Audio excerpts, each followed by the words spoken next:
তোমার বাবার চোখ বন্ধ হলে না বুঝবা দুনিয়া কাকে বলে। তোমার বাবার উপার্জন শেষ হয়ে গেলে না বুঝবা দুনিয়া কাকে বলে। তোমার কাঁধে যখন উপার্জনের দায়িত্ব আসবে তখন না বুঝবা দুনিয়া কাকে বলে, রোজগার কত কষ্ট।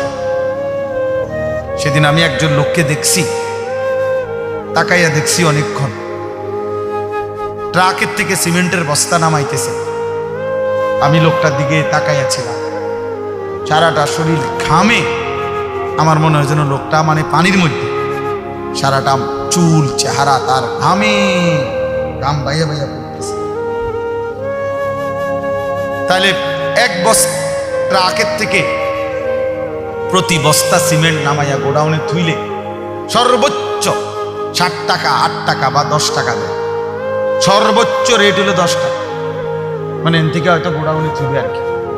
তাহলে 50 বস্তা সিমেন্ট যদি এই বেচারা নামায়, তাহলে প্রিয় যুবক ছেলে 50 বার এই লোকটাকে, তোমার বাবাকে হতে পারে 50 বারই উনি কোমরটা বাঁকা,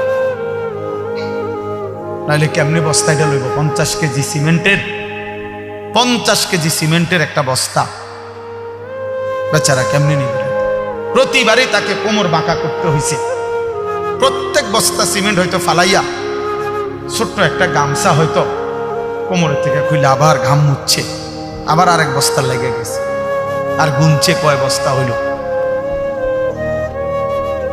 বিনিময়ে 500 টাকা, হয়তো 50 বস্তায় 500 টাকা পাইছে, 10 টাকা করে। সেখান থেকে ভাঙ্গাইয়া তোমারে 200 টাকা দিছিল, তুমি বলছো তোমার স্কুলে দিতে হবে, সেই ঘামে ভেজা 200 টাকা।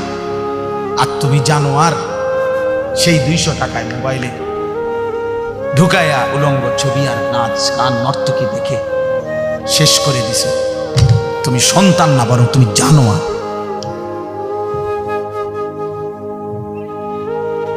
তুমি সন্তান, তুমি মানুষ না, বরং তুমি কুত্তা। তুমি জানো আর, তুমি জানো না তোমার বাবার এই 100টা টাকার পিছনে কতগুলো ঘাম ঝরছে, কতগুলো ঘাম ঝরছে।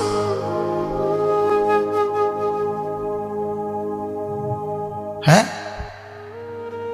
আমার আব্বা ছোটবেলায় আমরা দেখছি সারাদিন স্কুল করে আব্বা যখন আসতেন, প্রাইমারি স্কুলে মাস্টারি করতেন, মসজিদ ইমামতি, আমার আব্বার 1টা বা 2টা গেঞ্জি ছিল, গেঞ্জিগুলোর এই পাশে ঘামে ভিজা। তো আমার মনে আছে কোনো সময় গেঞ্জি ধুইতে দিলে আমরা ধুইতাম না, আমি প্রায় ফাটতাম না, মানে ঘামের গন্ধে বাবার গেঞ্জি ভিজা থাকত। সেখান থেকে আব্বা আমার মনে আছে মাস শেষে প্রতি 300 টাকা মাদ্রাসায় পাঠাইছে আমার লেগে।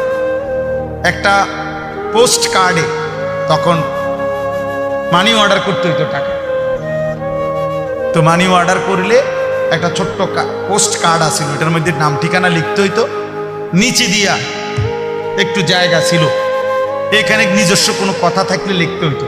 তো আব্বা লিখতো, আনিস তোমার জন্য 300 টাকা পাঠাইলাম, বাবা টাকা পাইয়া জানাইও। তো আব্বারে জানাইতাম যে বাবা টাকা পাইছে। এই 300 টাকা গুনে গুনে 2 টাকা ডাইলবাজি, 2টা পরোটা, এমনি আমি গুনে গুনে খাইতাম, হিসাব গুনে গুনে। এই জন্য দোস্ত আমার, বন্ধু আমার, আমি বিষয়টা বললাম, মেহনত, যথাযথ পরিশ্রম মানুষকে দুনিয়াতেও ভালো করে, আখিরাতেও ভালো। অনেক নওজোয়ান মাশাআল্লাহ, প্রিয় ভাই, আমি অনুরোধ করি পরিশ্রমী হও, মেহনতি হও। এমন সুন্দর জীবন, সুস্থতা, এমন সুন্দর যৌবন, এই শুধু শুধু নারী দেখে দেখে অনা, এটা মিলে যাবে না। এই যে মহিলারে তুমি রাত দিন মোবাইলে দেখো, এগুলা পাইবা তো? তোমার একজন বিবি হবে, তোমার একজন স্ত্রী হবে, আর যেটা চাচ্ছ মনে, এটা পূরণ। এই পৃথিবীর লাখ লাখ কোটি কোটি মানুষ স্বামী স্ত্রীর মিলনে এরপরেই এই মানব প্রজন্ম এখানে আসছে। আজ এটা তোমারও হবে। এটার জন্য অল্প বয়সে কুত্তার মতো হওয়া, চরিত্রহীন লম্পট, যে রাত দিন নারী দেখে, ছবি দেখে, জিনা ব্যভিচারের দৃশ্য দেখে, এমন নিকৃষ্ট জানোয়ার হওয়ার কোনো দরকার নেই। এটা এমনি মিল। বিয়ে শাদী তো স্বাভাবিক বিষয়, স্বামী স্ত্রী, নারী পুরুষের মিলন, তো আল্লাহ তাআলার কুদরতি নিজাম। আল্লাহ বলছে আমি এটা ব্যবস্থা করে রাখছিলাম, যথা সময়ই পৌঁছে যায়, সময়ের আগে এক লোকমা খাবারও পৌঁছে। আমরা কিতাবে পড়ছি, কিতাবের মধ্যে আছে, আমরা পড়ছি যে হে আল্লাহর বান্দা, তোমার লোকমা যদি, তুমি আসো জমিনে, আর তোমার একটি লোকমা যদি পাহাড়ের উপরেও থাকে, তো নিশ্চিত মনে রেখো, ইয়াকিন, পাহাড়ের উপরের ওই লোকমাটাই তোমার মুখে পৌঁছবে। আর আল্লাহর ওলিরা বলেন, যদি হে আল্লাহর বান্দা, তুমি মুখের কাছে দুই ঠোঁটের সামনে নিয়ে আসছো লোকমা, কিন্তু যদি সেটা তোমার ফয়সালাতে না থাকে, খোদার কসম ওই লোকমা তোমার ভিতরে ঢুকবে না।